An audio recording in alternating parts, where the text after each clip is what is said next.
Well, it varied a lot. I can't remember how much I used to do when I was 4, but I remember whilst I was in secondary school, I probably did about 5 hours a day, and through college, similar if I could. Sometimes things get in the way. It's important to just do focused practice rather than a massive amount. There's no point in tiring yourself out. It's much better, even if you can just do half an hour a day, is much better than of quality practice is better than 2 hours of useless sort of playing through things, not thinking. It's much better. And regular practice is better than doing 2 hours here and then having 3 days off, of course. Unfortunately for me now in the orchestra, it's difficult to have a routine that you can stick to. Sometimes we work long days, sometimes we work short days, so it's difficult. I always start off with some warm-up exercises. It's very important. You have to get your fingers going, your hearing going.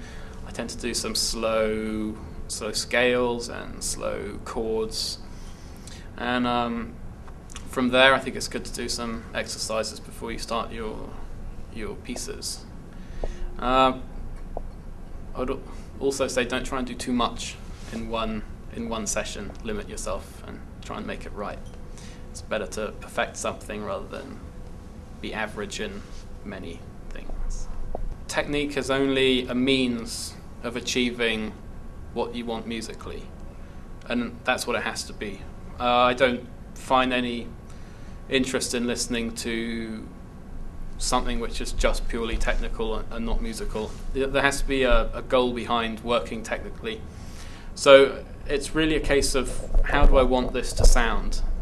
And if it's not sounding that way, that's a technical problem that you then fix. There has to be a musical goal. But once you've discovered that technical problem, you have to focus on that until you find a solution. It has to be so many things. It was very encouraging, but also very strict. I knew that if I turned up for my lesson, I hadn't practiced enough, I was going to get in trouble. That's important. You have to be strict. But he was encouraging. He put me into lots of concerts early. Gave me as much performing opportunities as I needed, which is hugely important from an early age to do that. And he really, you have to let the pupil grow in their own way. My teacher was great. He never insisted on his way, on his fingerings, on his specific ideas.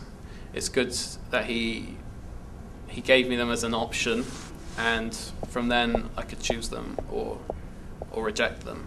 That's very important because no one's the same. We have different hand sizes, we have different musical ideas. So you have to let each student grow differently. Common mistakes, I would say, is the basics, the fundamentals of playing in tune and in time, especially rhythm. Rhythm is so key.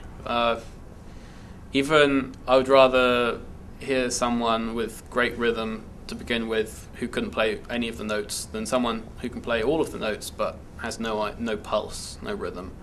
That's really, you have to establish that before you can add any gloss to it, and that's what lots of youngsters fall down on. They don't get the basics sorted. They want to move on to other pieces, or they want to learn vibrato. This stuff is all added on top of the basics, which is playing in tune and in time. Obviously, playing with a good sound is crucial, but that's more personal. So that's more an interesting thing. The basics have to be learned.